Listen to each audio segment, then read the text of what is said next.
In today's video, I'm going to get this liner tin on the upper wall.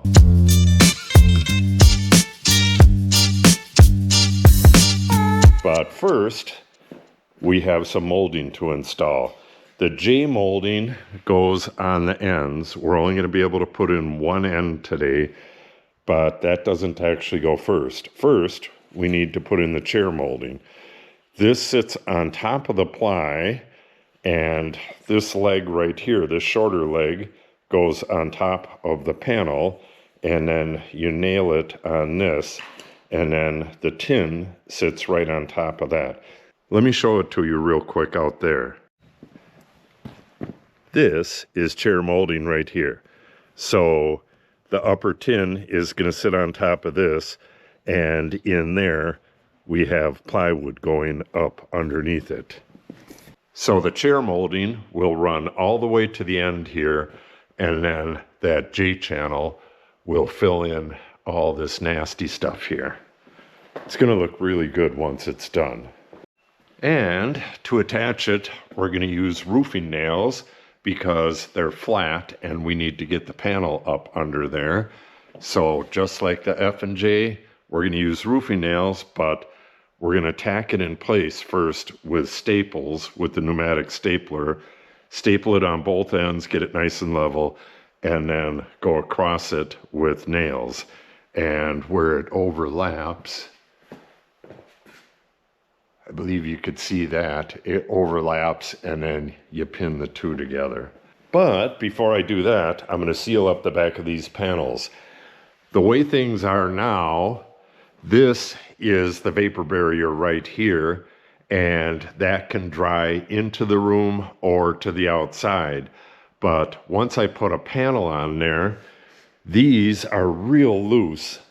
So vapor will be able to get behind these and collect in these open spaces here, but it's not going to be able to get out as easy as it got in, and we may have condensation behind there if I don't seal these up. So that's what I'm going to do. I'm going to put a blob of foam in the bottom and top of each one of these. Then I'm going to slice that flush once it's dry. And when I put these in, I'll put a bead of caulk along the top and bottom. I'll do it on there and then push these in place, and that'll fill in this. It's not going to stop humidity from getting into the wall, just like the plywood's not going to stop humidity from getting in the wall. But it'll slow it down so much that any that gets in there has a chance to dry out before everything gets wet back in there. It'll stay nice and dry, and we'll have some really nice insulation in here. But first, I got to seal these up. So let me get going with that. I'm going to have to spritz a little in these and then put them somewhere. I have 11 of them, and that's not going to be that easy to do.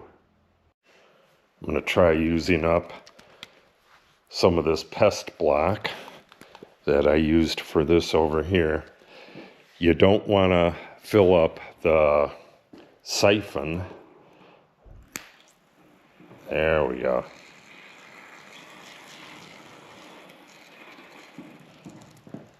I'm never sure how much of this stuff to use. I know it expands quite a bit, but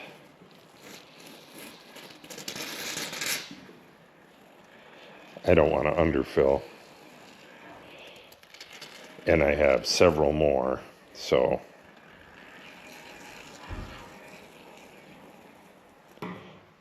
I should have spritzed this with water because it quickens the cure time. But I don't have any water out here yet, so I'd have to run to the house. In a future video, I'll be setting up the water. There's going to be a sink right below the window there, and a water heater. We'll have hot and cold running water. Okay, yeah, that does not look good, but I think that is going to work. Okay. Yeah, this will fill with the caulk real easy. I think I'm going to get that water and spritz this. It makes it foam better and dry better. And on the rest of the panels, I'll spritz it before I do it.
It's been about an hour. I went and had lunch. This stuff expanded up quite nice. This is probably about a perfect height. Now I can get in here with the knife flat like that and trim these right off. But I'm not going to do that right now. Right now, we'll start getting that chair rail in. Well, curiosity got the best of me, and I cut one of these off, and it's super easy, just like I thought. Just held it right like that, sliced it off, and then sliced it flush at the bottom. This is going to work out perfect.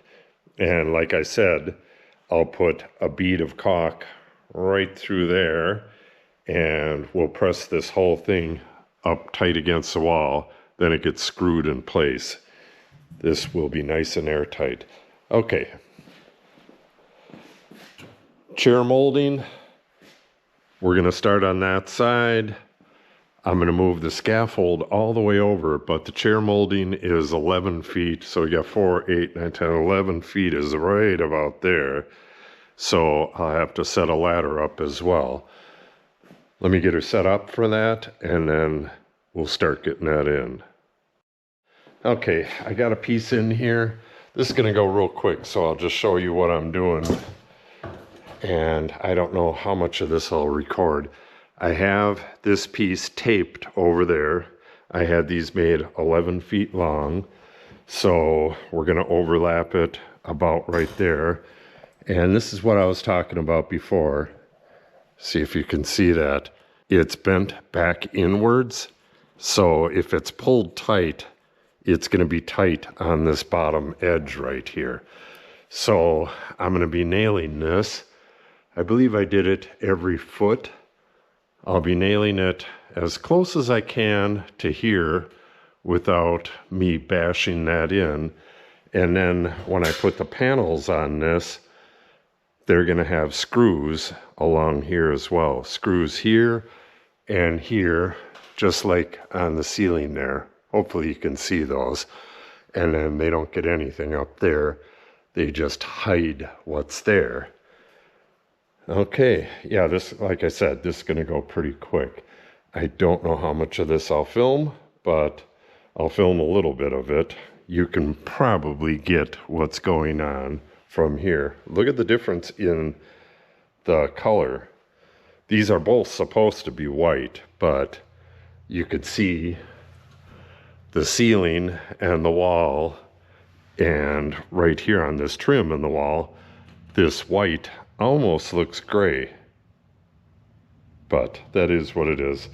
Let's get this nailed in place and move it along so we can get some panels in here.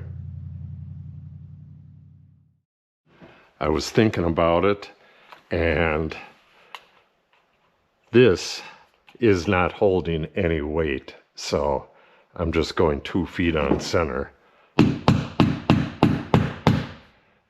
That F and J up there is holding up the ceiling, so that needs a bit more. Pull it nice and tight up against the panel. Go as far as I can reach over here.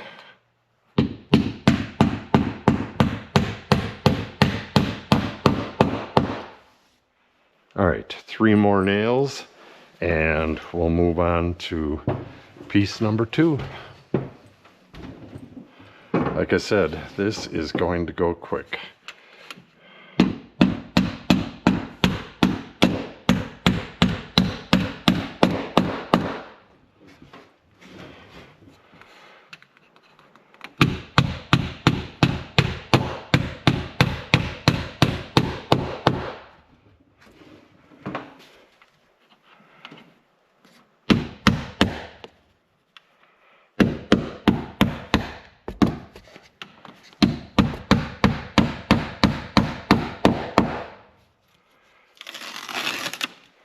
All right, beautiful. It's going to take more time to move my stuff than it is to put a piece in, but that's okay.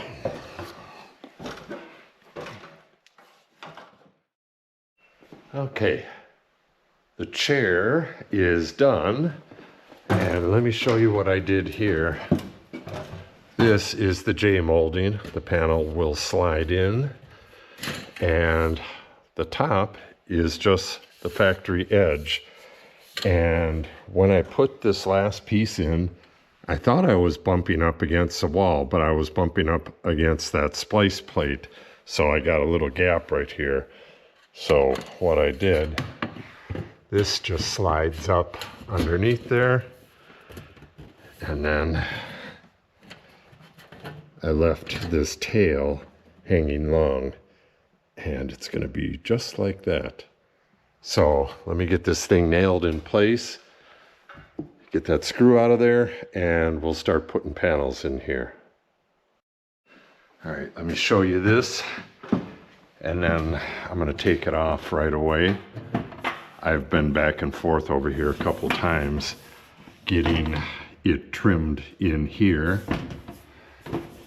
What I want is for this, not sure if you'll be able to see it, the center of the rib on the ceiling needs to match up with the center of this rib, and it does. So now that everything's fitting, I'm going to put a little bead of foam in this corner, just a little one, because you can see how much I overdid those. Put 2 lines of caulk, then come back and put that little bead of foam in the corner, and then press this in place, and then it gets a screw in each one of these holes, and I'm going to be doing the top as well, so it pulls in nice and tight on the caulk.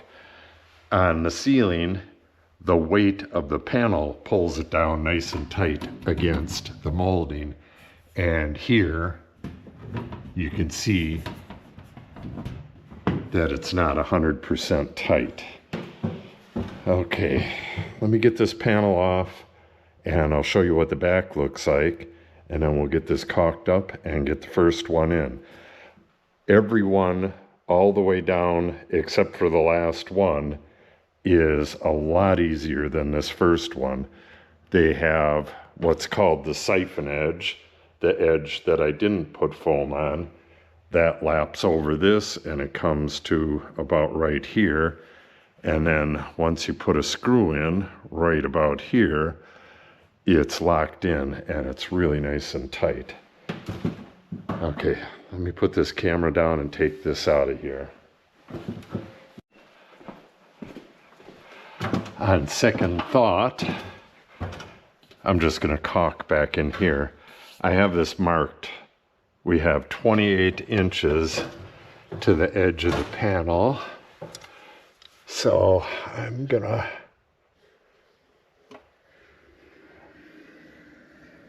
just put a bead right up to that 28 inches.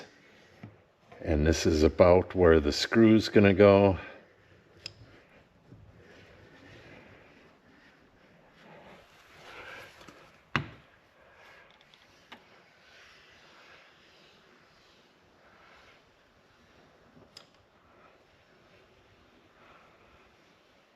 And I'm just using up old tubes of caulk from the wall.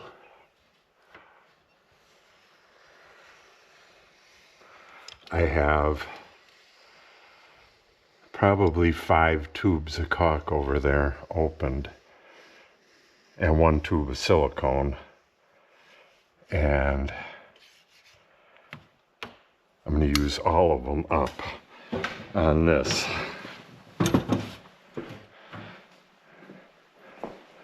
All right.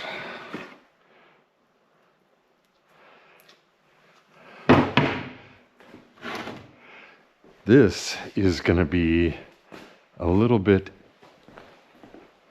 complicated. I don't know.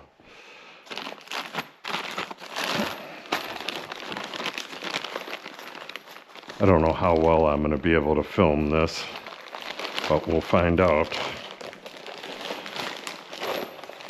It's like I got to get another bag of these short ones. The buttons. This is razor sharp.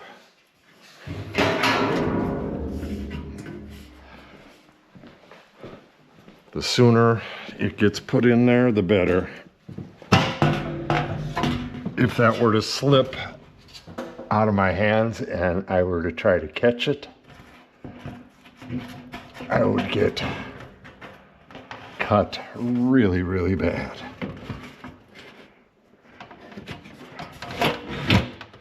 All right. Beautiful.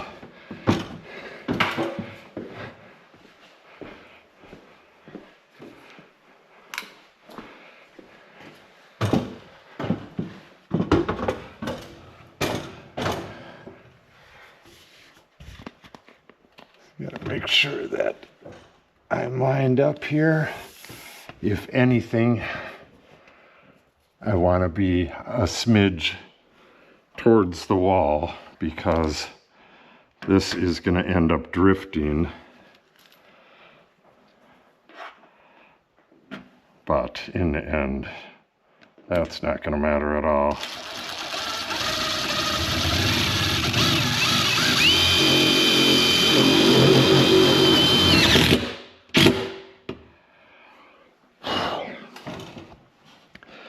I'm surprised I got squeeze out way down there. Yeah, these self-drilling screws can be a bitch.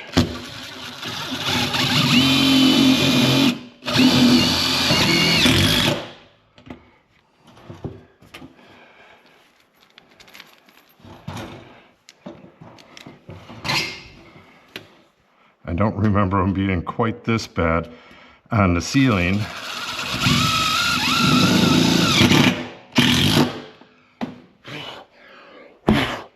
But on the ceiling,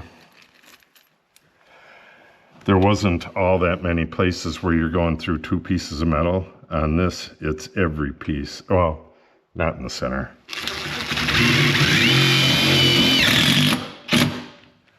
The top and bottom go through 2 pieces of metal,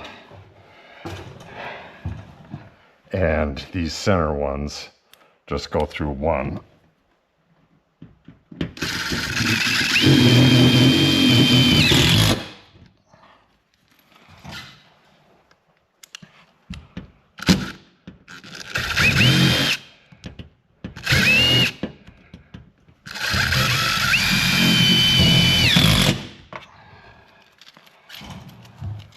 Yeah, everything about these end ones is harder.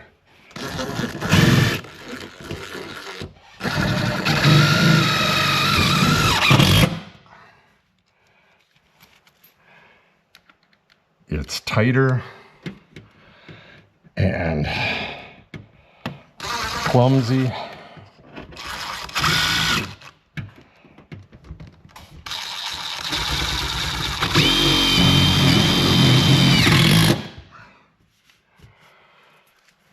Okay. Still pretty good on our mark. Yeah, good enough.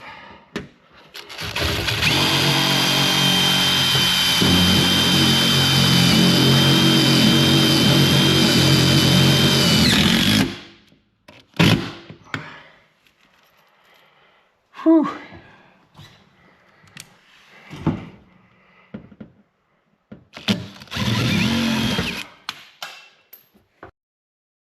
Okay, 1 down, 9 to go. There's actually 11 of them, but we're not doing the last one. Like I said before, I just cleaned off this edge right here, but that is really nice and secure. Now, like I said, the rest of them go in a lot easier. Right here, I don't think, no, my screws do not even go through the girt, so I don't have to worry about the water pipe and the gas line. I wouldn't have to worry about the gas line anyways. These screws wouldn't make it through that. I have 2 panels until I can start using the scaffold again. I'll get those in place, and then I'll get back to you when we're over in this area. Got a beautiful morning here. I quit working at 6:37, something like that, last night, and I got her about halfway done. Like I said, this part is much easier. It took quite a while to get around that electric box. I had to work with a ladder here and the scaffold over here, and one leg on one leg on the other. And this is gonna go much quicker. So I think I'm gonna put one up and show you how I'm doing it. I forgot all about the punch. I think I put a little annotation about that, but what you do is get it in place, hold it nice and tight, take a hammer and punch right through the metal, and I get 2 screws in at the bottom and then go up, and I work from that bottom corner out that way. If you don't do it correctly, if you were to put a screw in on this side and then a screw on this side, you may have a big bulge right in the middle. So you got to kind of flatten it out as you go. And you kind of want to work your way up the edge, then work your way over that way. I'll show you that stuff in just a minute. I got to get some caulk up there. I was going to clean up right away, but I really don't think I need to. We'll just get going and get some panels up. Okay, the open side, which is what they call a siphon, and I don't know, I guess it must actually siphon water so it doesn't get behind the panel.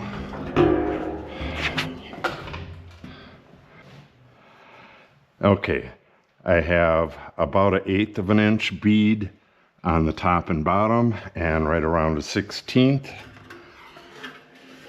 on the side.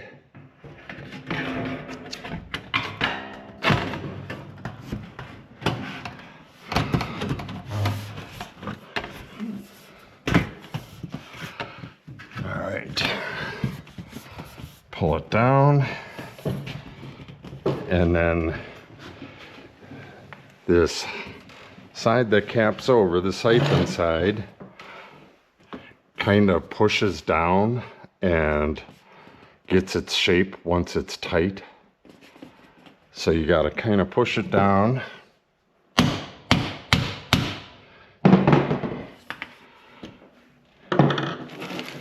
Go through both panels.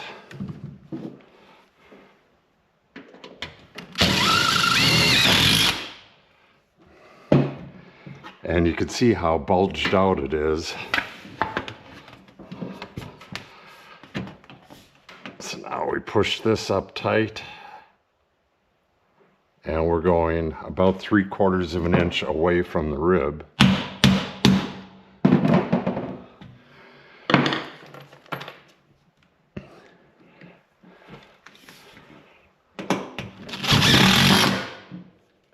Beautiful. And then we work our way upward. Make sure that these panels are together at the ridge.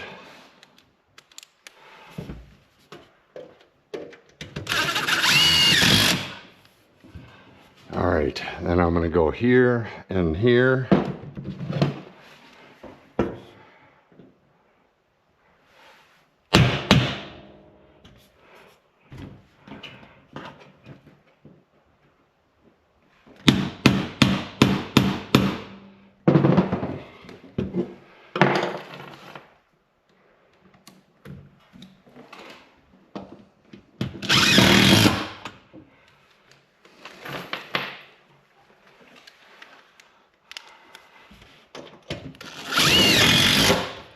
I have, I believe, several videos of me putting this ceiling in, and that was similar, but not exactly the same. I'll get that one in first.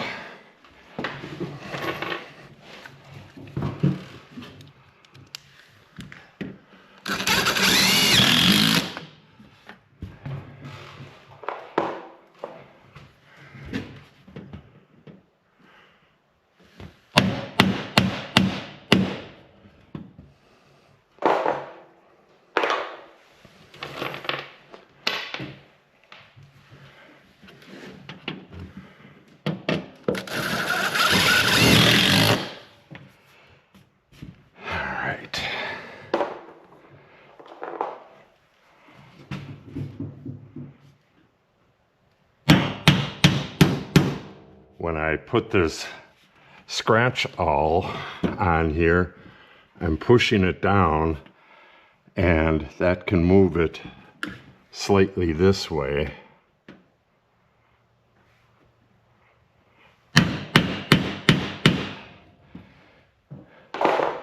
Which you pretty much need to do, otherwise you're going to get a buckle in it.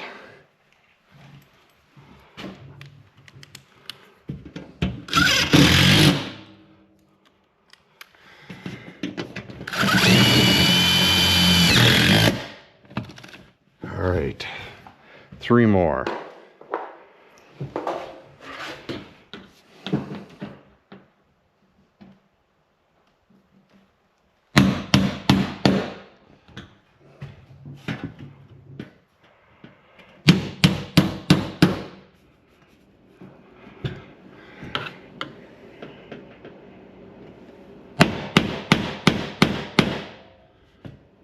Got the heat coming on. I'm gonna turn that off. It's pretty nice out.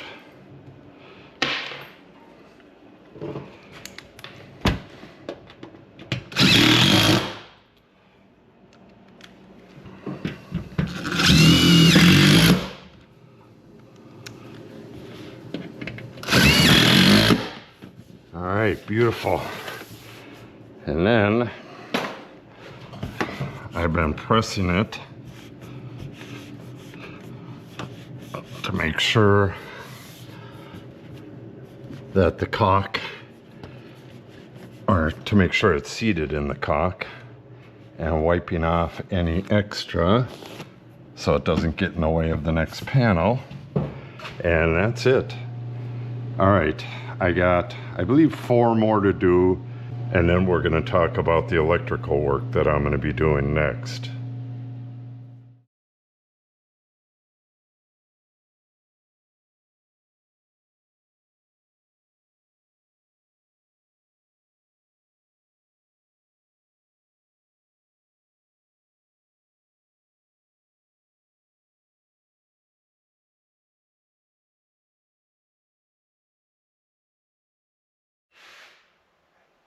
And there it is. Like I said, this little piece right here, I need to get some uprights in there. I need to get furring strips over this foam, and I need to get more foam between the furring strips. And then there's going to be a 3/4 inch plywood wall on top of this as well. There's a door behind here.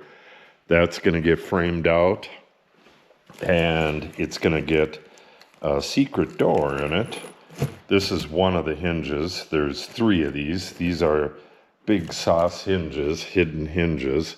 So that'll appear to be a cabinet from both sides, and it'll open up and have a magnetic catch onto the counter that's going to go here. The miter saw is going to be right in here somewhere, and we're going to have a countertop the entire length of this wall all the way up into here somewhere, and there's going to be a bottom mount sink right here, but you'll be able to cut right over the sink. The boards can go right over the sink. Should be pretty interesting, but having this tin in there now allows me to get this in conduit. I'm going to slide conduit up, and it'll go about 2 inches up through that hole, lift it up, bring it back down through the hole here, and get that hooked up. That will power the sub panel over there, but that also allows me to get the boxes on this entire wall over in here, and then I'll have a line going up. Well, actually, it's going to go up over to here somewhere, and then up again and over, and that's where the service drops are going to be for the jointer planer and table saw. And what is going to go first, though, there's going to be a 3/4 inch conduit going up, over, around the corner, and then it's going to drop down to a set of 3-way switches. Oh, they're all 3-way switches. Oh, no, they're not. 3 3-way switches right here, and then 2 normal switches right here. I'll tell you what those are for when we get to that video. But in order to do all that, oh, actually, let me continue.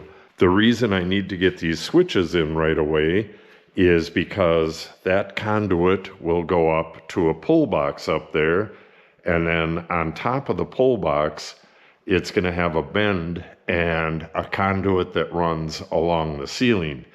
And I need all of that spacing to get that box in, and once that box is in, it's going to come over here to another pull box, and then from the pull box, we're going to have the outlet for the dust collection, and then we're going to have conduit coming down, which is going to go to this disconnect for the compressor, and then the conduit's going to go down again to an outlet down there, and then over to an outlet over here. The one over here is going to be for an automatic drain for that, and the one over here is just going to be an outlet. There's going to be an outlet over here as well. But I went over everything last night, and in order to get everything in here and working, I need to get those switches in and work my way up and get a height for all that stuff, and then work my way around.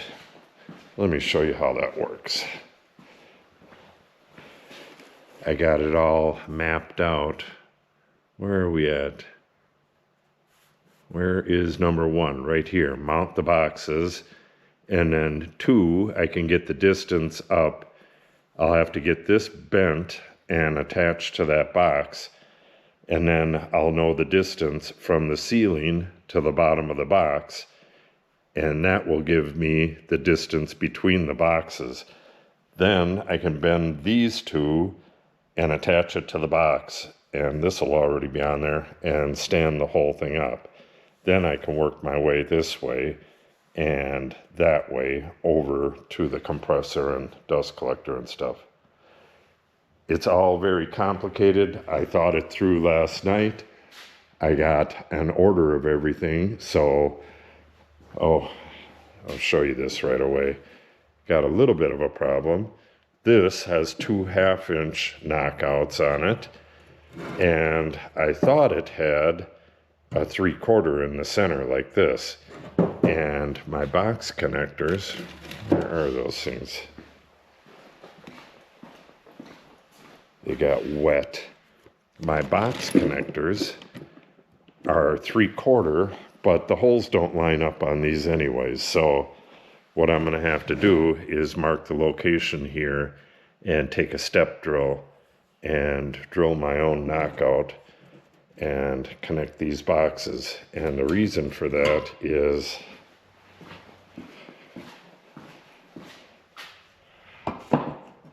this is all sized for these 2 boxes connected like that.